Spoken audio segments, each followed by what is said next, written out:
Welcome to this week's Who the Folk podcast, sponsored by Darla Cashin of RBC Wealth Management. I'm Lonnie Goldsmith, the editor of TC Jewfolk. This week we talk to Anna Burnstein, the new PJ Library Coordinator at the St. Paul Jewish Federation.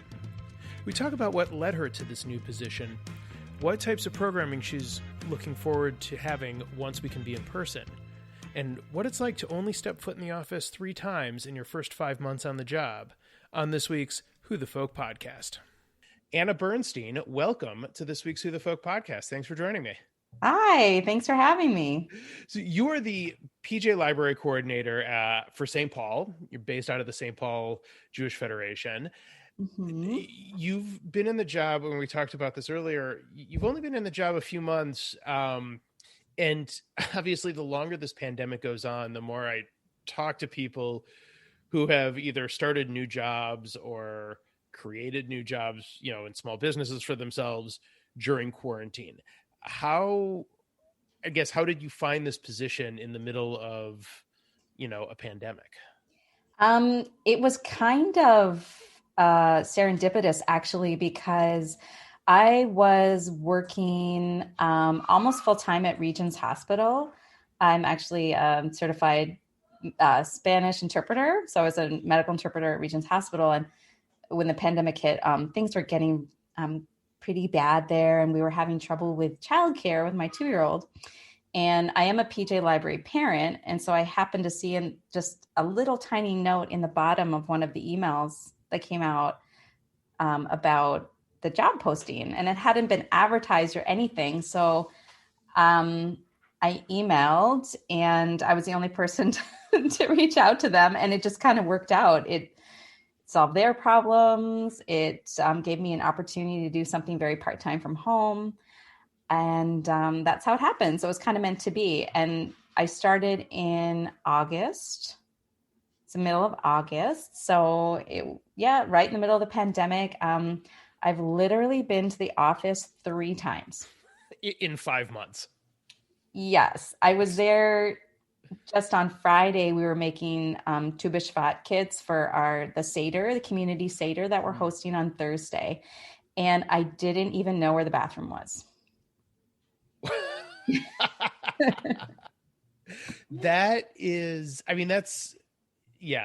That's something. I mean, 3 times in the office in your first 5 months there. You took the job. The time you took the job, I suppose you knew that was a possibility, right? That you probably weren't going to be going in very often. I knew that. And that's actually, I wanted to be at home more. I wanted something. The job is very part-time and flexible. I can do it according to my own schedule, my family schedule. And that's what appealed to me, because I wanted to be home more with my son. And so that actually was part of the appeal of the job at this point. And like you said, he's 2? Or he was 2 at the time? He turned 2 in December. Okay. So he wasn't even quite 2 yet. I mean, and that's obviously, I think we've learned as we hear the stories from people over the course of the past couple of, several months, I should say, that childcare has been difficult to come by, and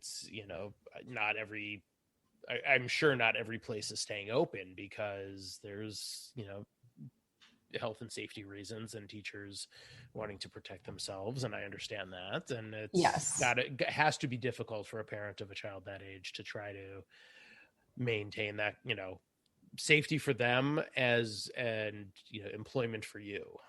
Oh, yeah, exactly. And my husband and I just decided, for safety reasons, as well as other personal reasons, that, we just kept our son at home for a little while. So it kind of all worked out perfectly. It was meant to be. So you mentioned that you worked at Regions prior. What was it like in your role as a translator there as the COVID crisis started getting worse throughout the, middle and, towards the end of last year while you were there? Well, just to correct you, actually, I was an interpreter. So an interpreter is someone who interprets orally. A translator is written word. Okay. So just to make the distinction. No, fair enough. I appreciate that. Yeah, because I know a lot of people use the two words interchangeably. It was, well, actually, I was furloughed for several months in the summer when, so I was furloughed from, let me think, it was May, June, July. Oh, okay. Because things had kind of really shut down in the hospital. Everything except for essential services were shut down for a while. I really enjoyed being home. I'm not going to lie. It was really great. So I went back, and during the pandemic, it was getting, I mean, there's a lot of, it was just getting really crazy there with, I felt like the safety issues, and the rules were changing every day. There was a lot that we didn't know about the virus. And yeah, it was very, very stressful. It sounds like it was becoming like a very, very high stress situation. Very high stress. And I think at the beginning too, no one knew how long this was going to last. We thought, a few weeks, a few months, and here we are almost a year later. And, I was ready to make some changes anyway. And I thought, I don't know if I want to stay in a position that's just so high stress for, the foreseeable future. So we decided to make a change. I actually found it interesting that that your role there wouldn't have been considered essential service. Oh no, our that role, it was a furlough, that it was, they were able to furlough or felt they needed to. Yeah, our role is essential because by law, everyone, by federal law, everyone is entitled to interpretation of their language of choice in the healthcare system. So it's required, but by essential services, I mean like a lot of the appointments were canceled, like routine appointments and screening appointments. So really the hospital was only really doing, emergency and critical care for a while, because it was sort of, they were just trying to keep people out of the building. Sure. And so the patient census was way down because of that. Okay, that makes sense then. Mm-hmm. Yeah, and I know, I think there are all kinds of stories of even, anything that was considered, I guess, elective, from a surgical standpoint, anything elective for a while was being postponed. Exactly, yeah. And I know myself, I pushed back appointments that I would have liked to have done, but just wasn't comfortable even going to a doctor's office at that point. So I completely understand. Exactly. So that's what was going on. So the staff was they furloughed. I think the healthcare system, they furloughed a huge percentage of employees, I think, just because things had gotten so quiet. Yeah. Wow. That's phenomenal that they had to do that. Also very sad that a lot of people weren't able to get the routine care that they need to from the system because of everything else that's going on. Yeah. So now that I guess I don't want to presume that you've settled into this new role, but I guess for starters, have you settled in? Do you feel settled in? Are you getting comfortable with everything now? I feel settled in as much as a person can be settled in during this very strange time. It's funny because, being like the engagement person for a community-based program and everything we do is virtual. So that presents its challenges, I don't get to meet people face to face and make that connection that we normally, we would be doing events in person. And I think some of my colleagues at the St. Paul Jewish Federation, I see them on Zoom meetings. There's a number of people I've never actually met in person. Wow. So it's strange. And I guess that's our new normal, where we exist on Zoom, and yeah, that's where we live nowadays. It's sort of weird.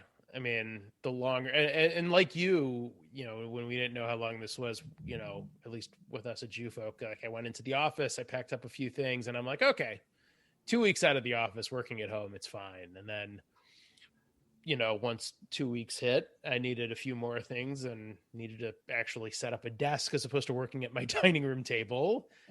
and Yeah. needed a real desk chair, and Yeah, which became very hard to come by for a lot of people. oh yeah, I think that stuff was, yeah, people were So everyone was suddenly had working at home. And yeah, we have a small living space. My husband works at home. I have my toddler who's with a babysitter right now in the main part of the house.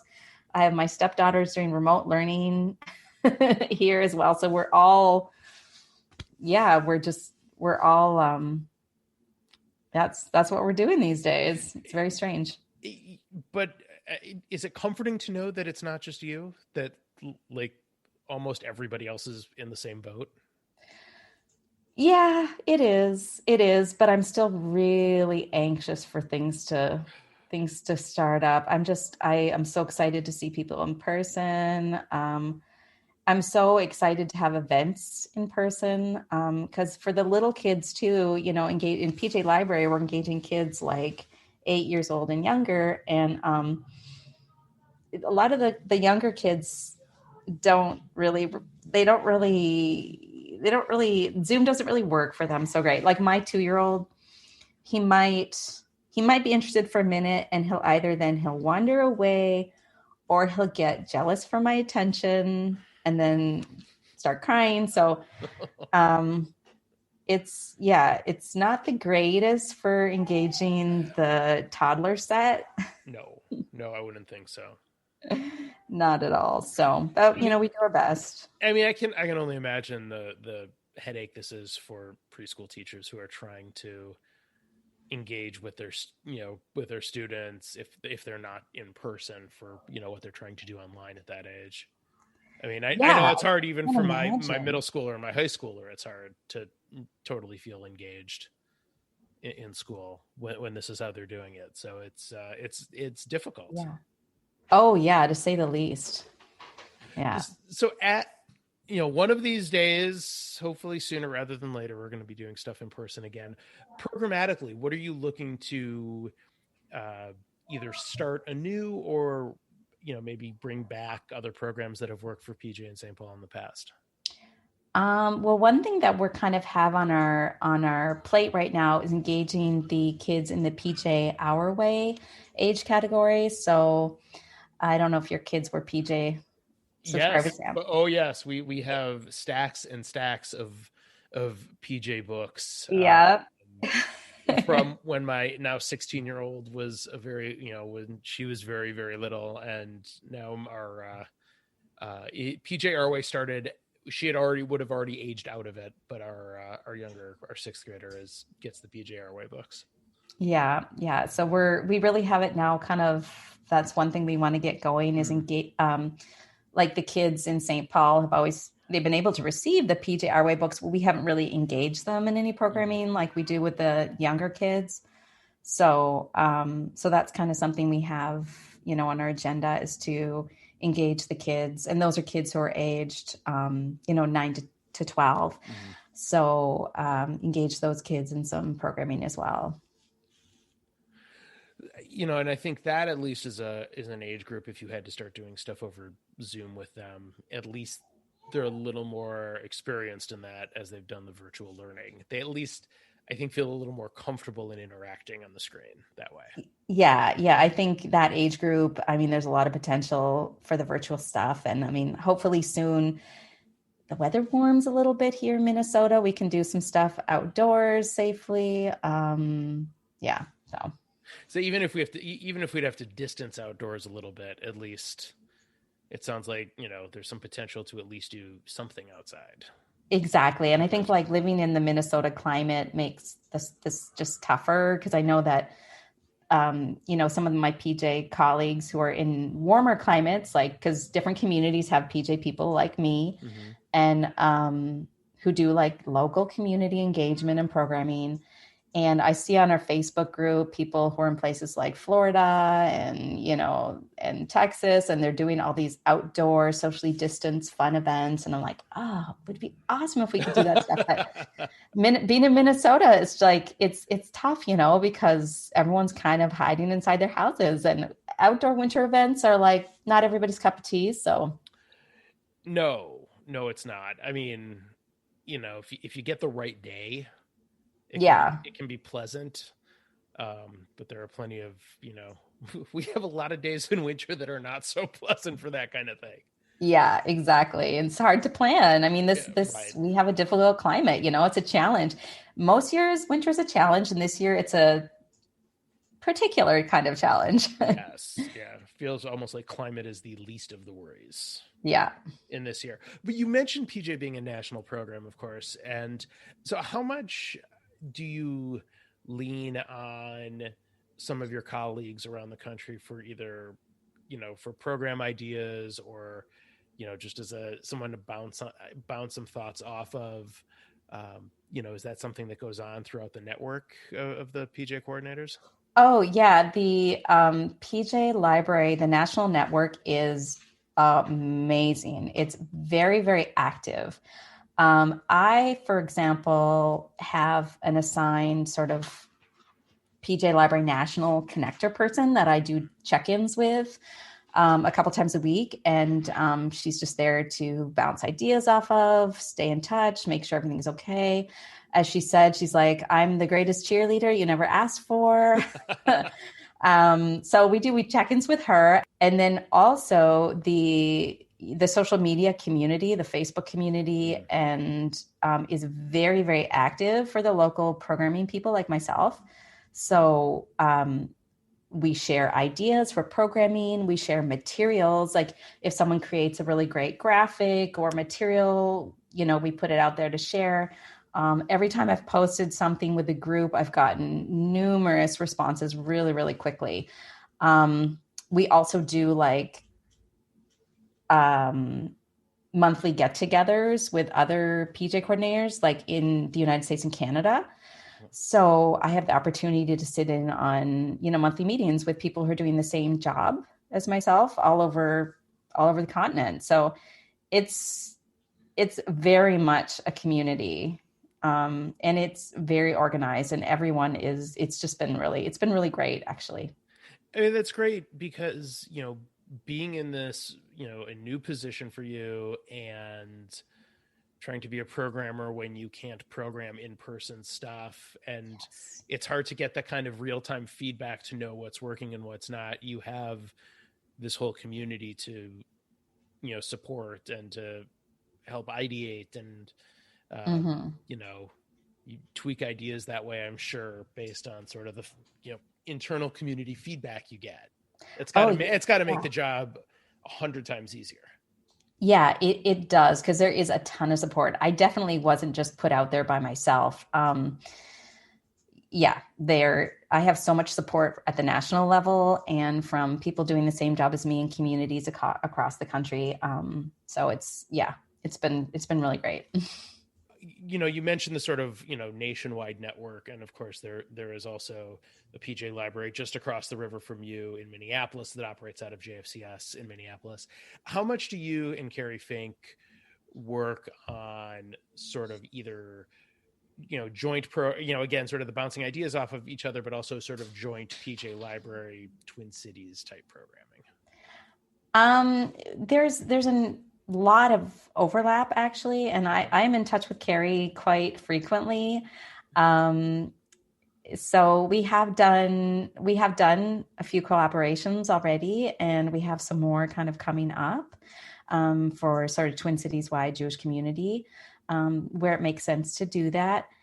And I mean, I don't know if that's the norm, but that's the way it's been for me in my first few months.